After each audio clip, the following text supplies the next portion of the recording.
Christmas time is the happiest time of the year? No?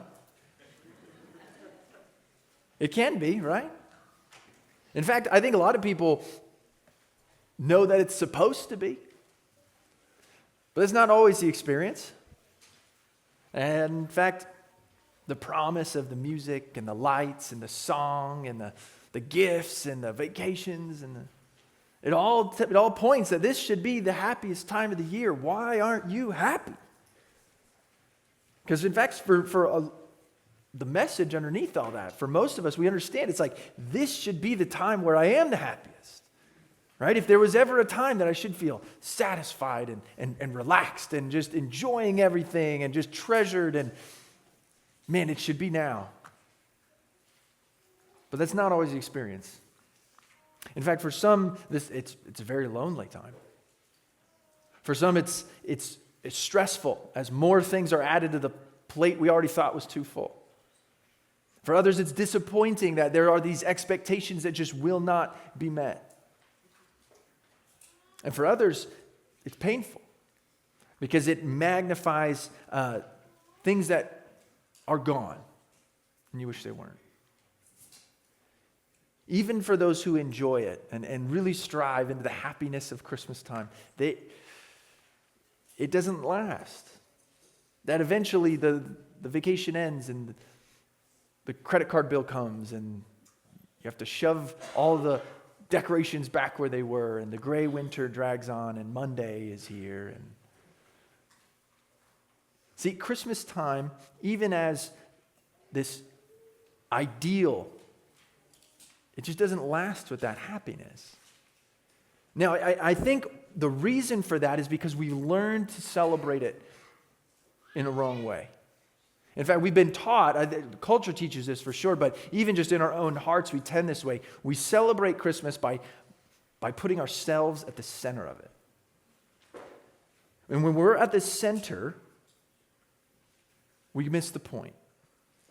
If the Bible is going to teach us something different, the Bible teaches us something deeply uncomfortable, but profoundly freeing about Christmas. And that's the root of your unhappiness is your selfishness. And think about that for a minute, that the root of your unhappiness is your own selfishness. You could say it this way, that the sorrow finds its root in the self. You know, I think that we think about selfishness kind of like a villain, right? Like the Grinch.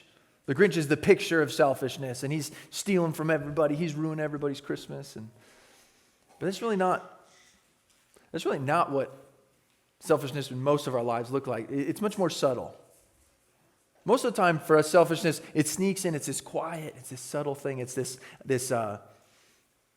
just this quiet whisper that's like, I'm fine with you having fun. I'm fine with you enjoying it, but just as long as we all know it is about me. Right? And it is. It's about me. That's where it comes down to. This Christmas, this thing, my life, it's about me. It's about me feeling elevated or feeling satisfied or feeling fulfilled, feeling affirmed on my own terms. That's what life's about. That sort of thinking is what steals joy from us. And this is why. This is what we're going to learn today, that Christmas is not about our exaltation. It's not about lifting us up. Christmas, at its fullest sense, is about Christ's exaltation. Right? Exaltation. That's going to be kind of the theological place we're in today. It's a big word. Write it down. Impress your friends. Okay? Exaltation. We're talking about Christ's exaltation. And in Philippians 2, verses 9 through 11, we're told something astonishing. Right? That joy does not come from lifting ourselves up, but it actually comes from bowing down. Comes from bowing down. That's different than we've been taught. Let's look at this text together. Starting in verse 9 in Philippians 2, he says this. Therefore, God exalted him, talking about Jesus. God exalted Jesus to the highest place, gave him the name that's above every name, that at that name of Jesus, every knee should bow in heaven and on earth and under the earth, and every tongue acknowledge that Jesus Christ is Lord, to the glory of God the Father. Paul is showing us the end of the story here. He's pushing us to the end, and I'm going to connect this back to Christmas, because to understand what makes Christmas good, to understand where it all goes, you have to understand where the whole story goes. Now, we're going to get there with a couple questions. What does it mean that Christ is exalted? How exactly does that happen? Why was he exalted?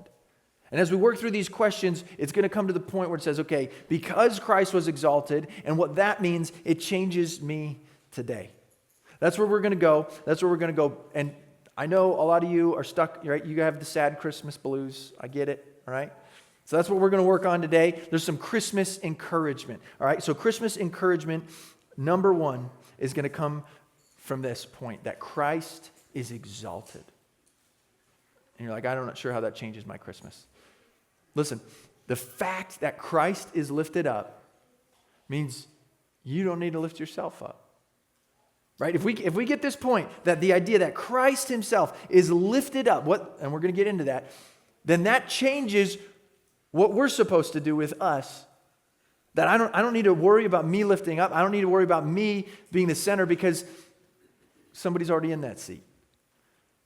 Now, the idea of exalted, like I said, it means to lift up, but this specific word, it really means to lift up to the highest place. To be exalted means to place somebody as high as they can, that all authority, that the ultimate place, that the ultimate rule, that the ultimate honor is given to this person.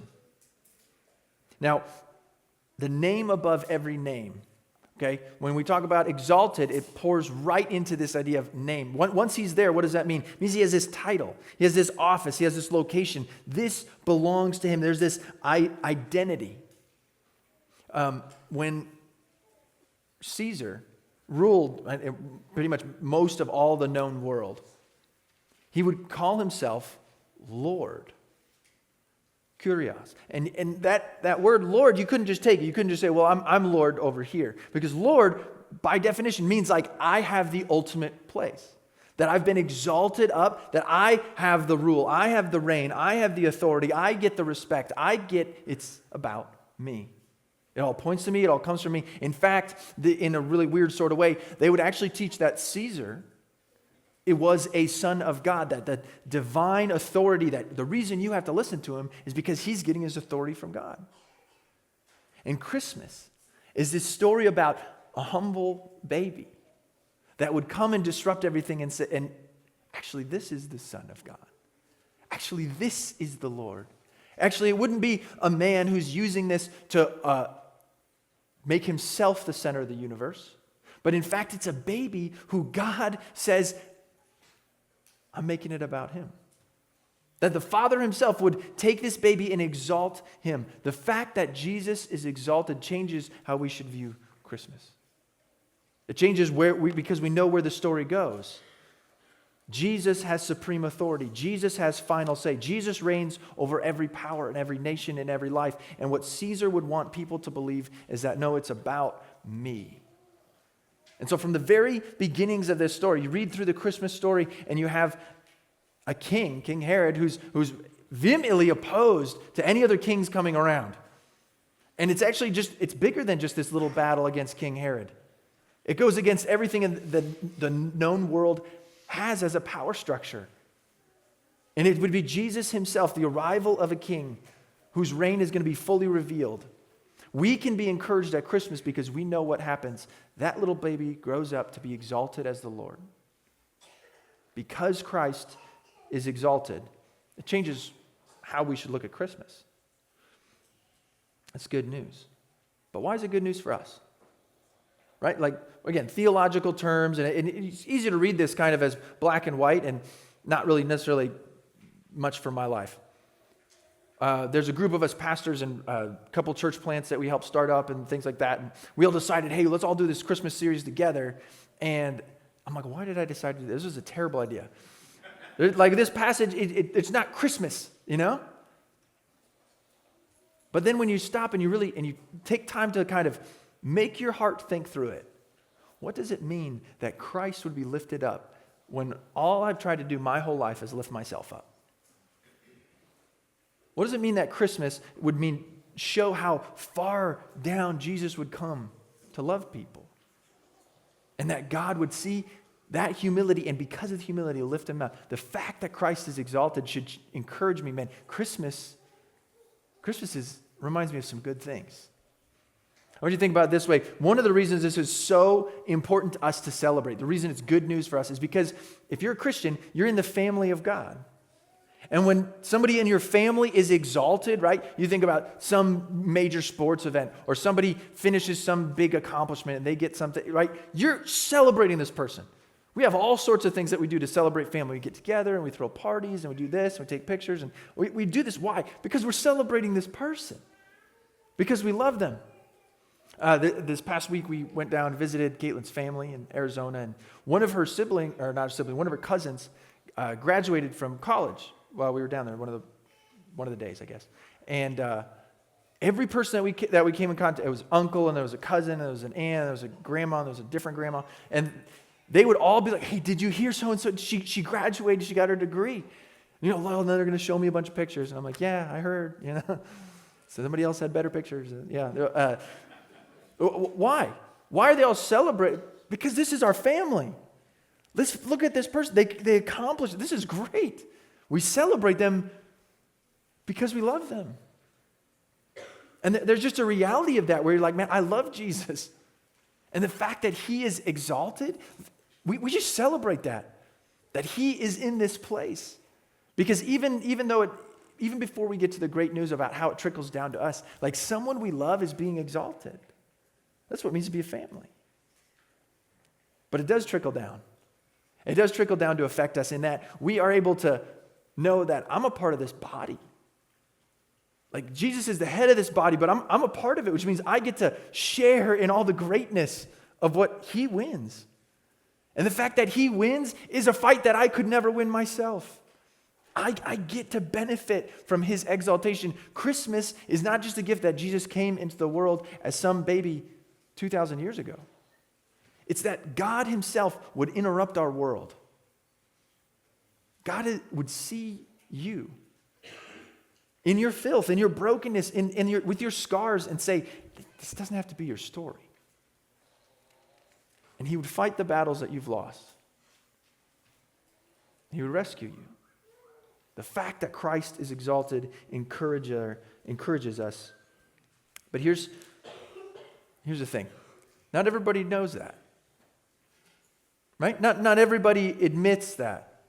Now, there will be a day, and that's sort of, it almost seems like a threat here, where he says, one day every knee will bow. One day every tongue will confess that Jesus is Lord. This will happen. And it's not, they're not going to be coerced into saying that. They're not going to be manipulated into saying that. They're going to have to say it because that undeniable reality will be forced on them. This is true. I recognize Jesus is over it all. I finally see that. I finally get that. This is almost the uncomfortable part of Christmas, and it's why people wrestle with unhappy Christmases, is they're still trying to make it about them. I want you to think about it this way. You might disagree with me, all right? You might disagree with me on this. But in my experience, most people don't wrestle with believing, they don't wrestle hard with believing that Jesus was real. In fact, as a historical figure, it's really not that hard to figure out. Secular circles already recognize that. He was a real person. He taught in these areas. That, it's pretty easily proven. There are people who wrestle a lot with the resurrection and this idea that the miracles could happen. But most people who have been alive have experienced miracles in some setting or another. And they've seen things they can't explain. The concept of miracles is often not the hardest thing for people to get over. Most often, what I've seen take place is that people say, yeah, I know Jesus is real. Yeah, I believe Jesus did some of the crazy things that he said. Yeah, that's reasonable. I don't want to follow him. It's not that these crazy things are so unbelievable I could never. It's that you're asking me to give up my center of the universe. You're asking me to follow you. You're asking me to bow down. You're asking me to give. I don't want to do that. I can just admit that this thing is real over there and that thing's, yeah, that's fine because it doesn't affect me. I'm not going to follow him. What I've seen people struggle with is this text telling us that Christ is exalted, so you need to exalt him. You need to be looking up to Jesus, not down at him. And that's the rub, is that you can't exalt Christ and yourself at the same time. You can't do that. How costly it is. Look, you can only have one Lord. And so if you're going to exalt Christ, that means I'm not exalting myself. If I'm going to say Jesus is Lord, that means I'm not. If I say Jesus is most important to me, then that needs to be followed out with the rest of my life's actions. That's the hardest thing. That's the struggle. That's the fight. That's the day to day. And when people don't get that, they miss the happiness. They miss the joy. Like the challenge of Christmas is not just believing Jesus existed, it's surrendering the center of your life to him. Look, we have a beautiful picture of that in baptism this morning. We have some guys who will tell you this story about how I used to have the center of my life be myself. And because of what God did, he changed me, and now I recognize that Jesus is Lord. I'm going to follow him. That's the whole thing. Is you go in the water and you come back out. And it's this picture of this new birth. Like I used to have a center of my life be this, and now the center of my life is Jesus. It's a new life. I'm a transformed person. I'm following him now. Jesus is my king. I'll exalt him. And that's that self-denial. That's really the only path of life that leads to what we want in happiness, what we want in joy. Charles Spurgeon, the very famous 19th century preacher, once said this: I do think that the root of sorrow is self. If we once got rid of that, sorrow would be sweet. Sickness would be health. Sadness would be joy. Poverty would be wealth, so far as our feelings with regard to them are concerned. They might not be changed, but our feelings under them would be vastly different. If you would seek happiness, seek it at the roots of your selfishness. Cut up your selfishness, and you will be happy. All right, I thought about this quote a lot this week. I was read this sermon, and this jumped out at me, and I was like, how true this is, that the source of so much of our misery is the fact that we're so wrapped up in ourselves. It's the fact that I'm approaching this thing, not with Jesus in mind, not really necessarily even with others in mind, just really, how does this affect me? And his idea that there's bad things in the world and there's hard things in life, absolutely. He's not saying those are good things that you should enjoy. He's saying that if you have yourself at the center of them, they'll rip you of all your joy and happiness. But there's a way. Centering on Jesus, exalting Jesus, that because my life isn't about me, that it's not, that my selfishness isn't the root from which I get all that. I'm focusing on Jesus, and because of that, I feel very different about the things I go through. What would normally tear me down and destroy me, I can pass through those things. My happiness is not wrapped up in them because I'm exalting Jesus, because I'm lifting him up, because it's about him and it's not about me. There's this lie that we've believed, and I think Christmas just provides this paradox where you have to deal with it, that happiness doesn't come from exalting yourself, but by surrendering yourself. Happiness is not coming because I'm so exalted, because I'm so lifted up. In fact, it comes through surrendering yourself. And that's the Christmas encouragement. Jesus was exalted. He's supposed to be at the center anyway. And I feel like a lot of the pressure and anxiety and crushing weight we feel is because we're trying to pick up the glory that doesn't belong to us. We shouldn't have picked it up to begin with. It's not ours. It's not designed for us. Happiness is not going to come by me getting more and more exaltation and having more people think more of me or having myself lifted up. It won't happen. It comes from surrendering. That should change Christmas for us. Second Christmas encouragement. This is a little quicker here. I want to talk about why Christ exalted. It's encouraging that Christ is exalted, right? That he would do this and that he would be lifted up. And now I know that he's king and I don't need to strive to be. But why? This is the second thing. If you look in that verse 9, it begins with a very important word, therefore, right? Now, okay, y'all know it's coming.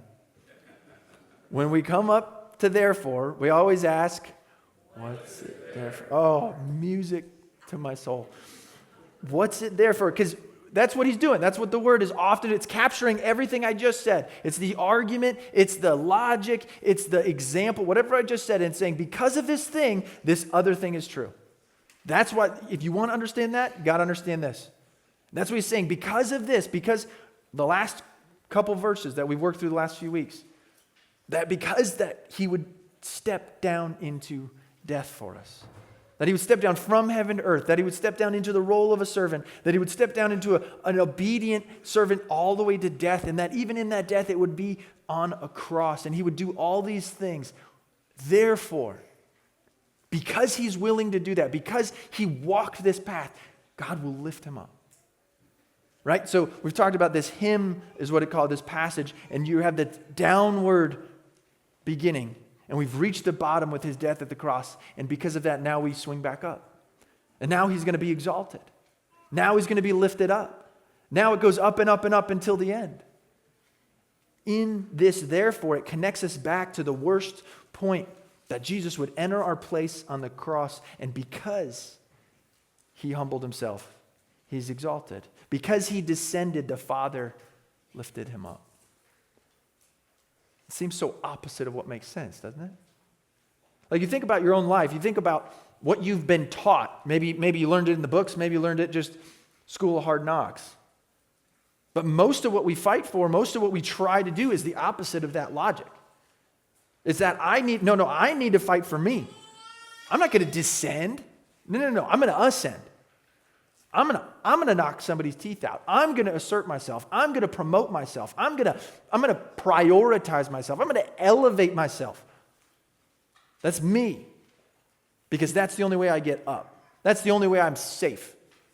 That's the only way I'm important. Is I fight for me.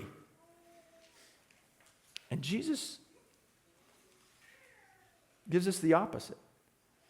You'd think that logic would kind of get us somewhere, right? But even after thousands and thousands of years, data says that right now we're the most unhappy we've ever been walking around on this planet. You'd think we would have figured it out by now, right? I mean, if that logic works, why aren't we perfecting it? But Jesus gives us the opposite. Jesus says, lose your life if you want to find it. Jesus says, serve to lead. Jesus says, find humility if you want to find glory. Give if you want to know how to receive. Pick up your cross if you want to know what life is. Learn to die if you want to learn to live. He says, follow me, and whoever's humbled will be exalted. Whoever's last will be first.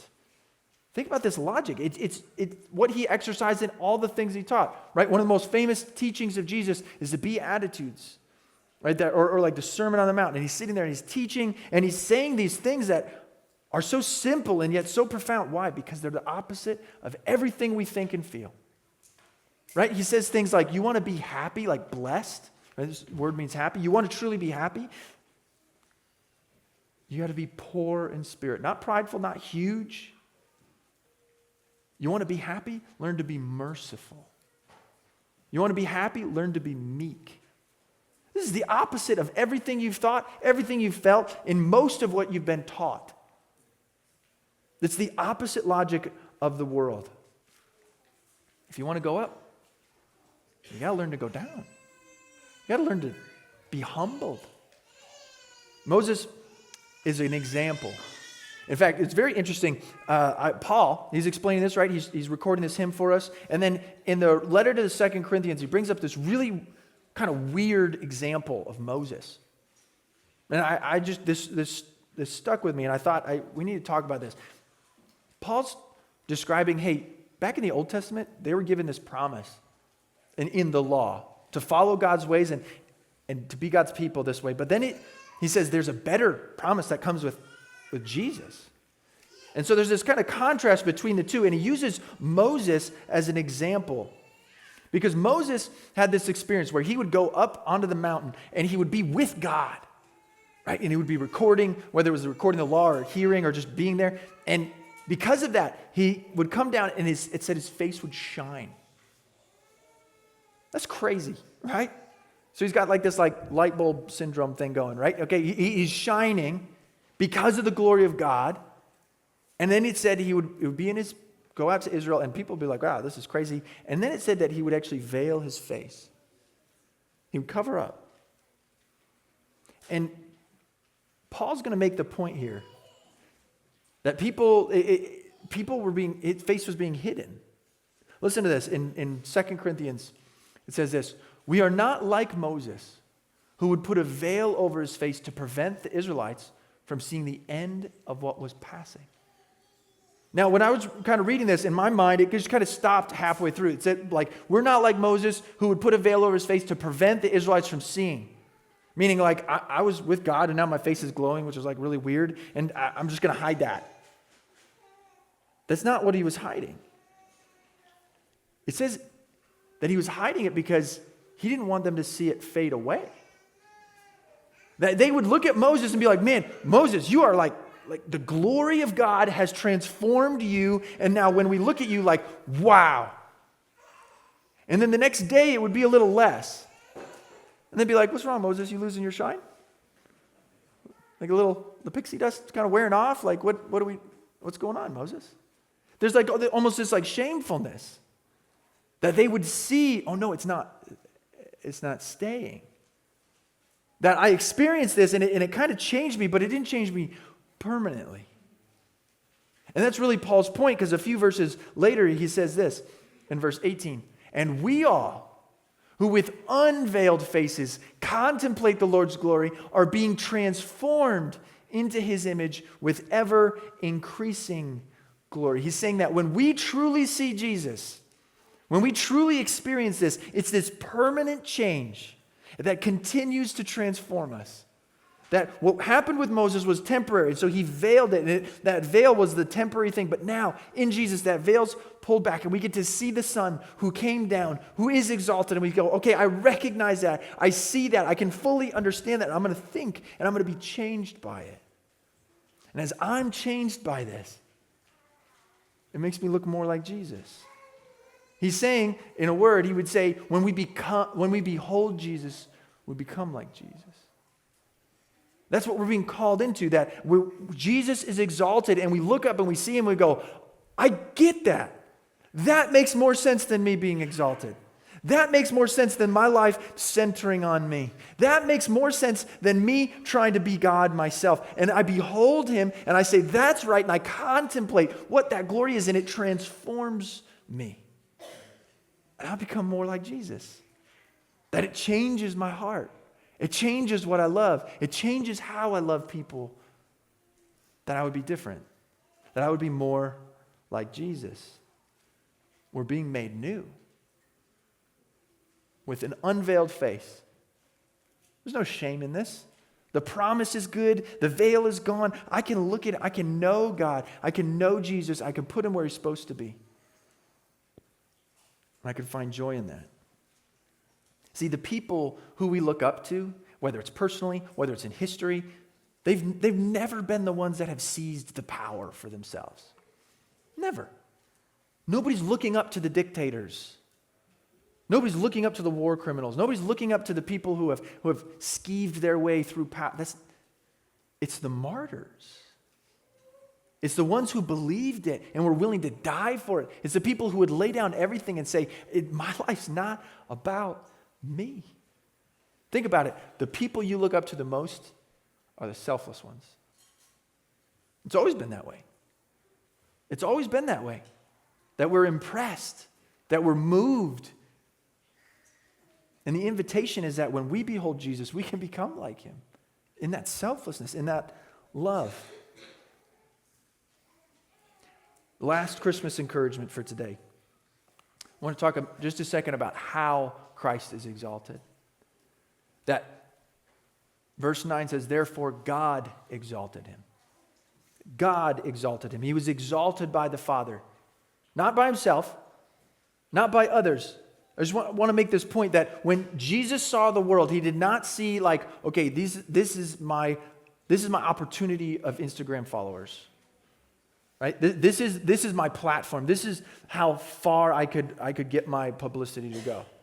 That's not how he viewed people. He was not expecting or needing them to lift him up. Them to, like, the people, they didn't exalt him at all. Like, think about it. When Jesus showed up on the scene, one of the first clearest times that he was like, I just want y'all to know I'm from God, I'm the Messiah, I'm the Son of God. It says they picked up stones to kill him. That was it. That, and really consistently as they continue on, like, it's just constant rejection from mankind. That they doubt his teachings. They doubt what he says. They reject what he says. They mock him. They crucify him. And then while he's being crucified, they mock him. And then he dies, he resurrects, and even in his resurrected form, people are doubting him. Jesus was never looking for the exaltation from people. He trusted the Father. He trusted the Father's plan. He didn't grasp at the power and say, I need to have it. He didn't grasp and say, I'm going to retaliate. I'm going to bring immediate justice. I'm going to make you take back what you said. He didn't do that. He trusted the Father's plan. He entrusted his whole life to the Father's plan. And Jesus says we can expect the same. He says a servant's not greater than his master. You should expect the same thing for yourself. Here's a question. Can you trust the Father's plan for you? Can you trust that you might be overlooked in this life? You might be misunderstood. You might be rejected and mocked. You might be kicked and thrown down. You might not have everything go the way you want it to. Can you still hold on to his joy when you're not the center of the universe? Can you trust his plan when yours fails? Christmas teaches us that we need to look forward to the exaltation of Christ. And when we look at the exaltation, we see who did that? It was the Father. That we can trust the Father. Jesus trusted the Father to crown him. Can you? Can you stay faithful that the Father will crown you? Because we don't need to exalt ourselves. We never have. We've never needed to, because if we are in Christ, the Father will exalt us. That we don't need to prove ourselves. We don't need to prove our image. We don't need to curate so that it looks good enough. We don't need to impress people to secure the worth and the value of ourselves. That we don't need to be lifted up by other people. That we can trust the Father to lift us up. So here's the diagnosis for your sad Christmas, okay? We are unhappy because we try and fail to exalt ourselves. That we center the universe on us and we expect it to lift us up, and it doesn't.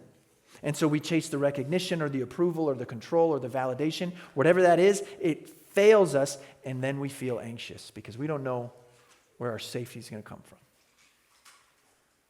And if we temporarily succeed, then we live in a constant state of fear that we're going to lose it. And we let that creep into everything we do, whether it's Christmas or Easter or everything in between. We let that fail. The root of sorrow is self. But the Christmas story is a story of the root of Jesse that comes forward, someone who uses this upside down logic. And so when we exalt him, when we behold him, when we give ourselves to him, he frees us. He frees us by allowing us to love rightly. And instead of focusing on ourselves, we behold Jesus. Because when we behold Jesus, we become like Jesus.